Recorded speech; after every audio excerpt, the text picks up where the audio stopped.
নমস্কার বন্ধুরা, আমি পূজা। আমার ছোট্ট রান্নাঘরে তোমাদের আরও একবার অনেক স্বাগত, অনেকটা ভালোবাসা জানিয়ে আজকে একটি দারুণ রেসিপি নিয়ে চলে এসেছি। তো আজকে আমি বানাতে চলেছি বাটা মাছের ঝোল। আলু, বেগুন, টমেটো দিয়ে বাটা মাছের ঝোল।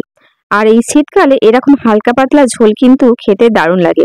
আর এইভাবে যদি বানানো হয় তাহলে আর কোনো কথাই নেই। তো দেখো বন্ধুরা, রেসিপিটা তোমরা দেখতে থাকো, আশা করি তোমাদের খুবই ভালো লাগবে। আর বাড়িতে অবশ্যই একবার এইভাবে ট্রাই করবে। তো এই দেখো, এখানে আমি একটা টমেটো, একটা পেঁয়াজ আর 4 টুকরো বেগুন আর 3টে আলু কেটে নিয়েছি।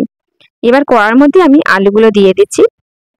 তো আলুগুলো একটু ভালো করে ভেজে নিতে হবে। ভেজে নিয়ে তারপরে একে একে বাকি উপকরণগুলো দিয়ে আর একটু ভালো করে নাড়াচাড়া করে ভেজে নিতে হবে।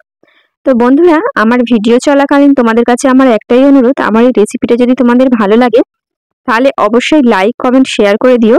আর নতুন বন্ধু হয়ে থাকলে অবশ্যই চ্যানেলটি সাবস্ক্রাইব করে পাশে থেকো। আমার এই ভালো ভালো রেসিপি পাওয়ার জন্য অবশ্যই আমার চ্যানেলটি সাবস্ক্রাইব করে পাশে থাকা বেল আইকনটি প্রেস করে রেখো। তাহলে কি হবে, আমি যখন ভিডিও পোস্ট করব তাহলে সবার আগে নোটিফিকেশনটা তোমার ফোনে চলে যাবে।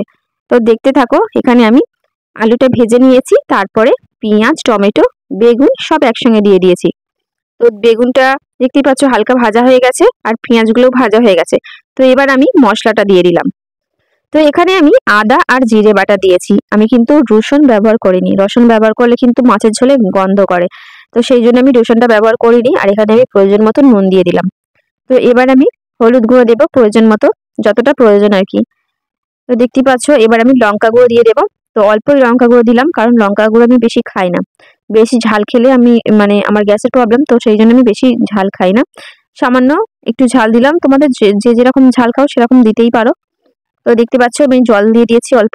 তো এবার আমি ঢেকে দিলাম। তো জলটাও শুকিয়ে গেছে আর এখানে তেলটাও বেরিয়ে গেছে। আর আলুগুলো পুরো সিদ্ধ হয়ে গেছে। তো এবার আমি ভালো করে একটু কষিয়ে নেব। কষিয়ে নিলে কি হবে, যে মশলাটা ছিল, কাঁচা মশলাটা, আদা রসুন, আদা আর জিরেটা, তো তার গন্ধটা একেবারেই চলে যাবে এইভাবে বানালে। তো দেখতে পেলে একটু ভালো করে কষিয়ে নিলাম। তারপরে আমি যে জলটা দেওয়ার প্রয়োজন সেই জলটা আমি দিয়ে দিলাম। প্রথমে আমি অল্প জল দিয়ে ঢেকে দিয়েছিলাম। ওইভাবে করলে কিন্তু খুব সুন্দর হয়, আলুটাও সিদ্ধ হয়ে যায়। আর ঝোলটা যখন জল দিতে হয় তখন কিন্তু সামান্য পরিমাণ জল দিলেই কিন্তু ঝোলটা খুব সুন্দর হয়, বেশি ফোটাতেও লাগে না। তো দেখতেই পাচ্ছ আমার ঝোলটা রেডি হয়ে গেছে। আমি ম্যাগি মশলা দিলাম আর ধনেপাতা কুচিটা দিয়ে দিয়েছি। এবার আমি ভেজে রাখা মাছগুলো দিয়ে দিলাম। তো ঝোলটা দেখতে পাচ্ছ বেশি আমি জল দিইনি, যতটা জল দিয়েছিলাম সামান্য একটু জল কমেছে। তো দেখতে পাচ্ছ আমার রান্নাটা কমপ্লিট হয়ে গেছে বন্ধুরা। তো এই রকম রেসিপি কিন্তু বাড়িতে একবার বানিয়ে দেখো, অবশ্যই তোমরা ভালো লাগবে। ভীষণ ভালো লাগে এরকম বাটা মাছের ঝোল। আর সেই শীতকালে না এরকম হালকা পাতলা ঝোল কিন্তু খেতে খুবই ভালো লাগে। বেশি মশলা না দিয়ে এরকম হালকা পাতলা কম মশলার ঝোল কিন্তু খুব সুন্দর লাগে বন্ধুরা। তো এই দেখো আমি ঢেলে নিয়েছি এবার ঝোলটা। তো চলো বন্ধুরা, আজকে রেসিপিটা আমি এখানেই শেষ করলাম। রেসিপি বলছি, আজকে ভিডিওটা আমি এখানেই শেষ করলাম।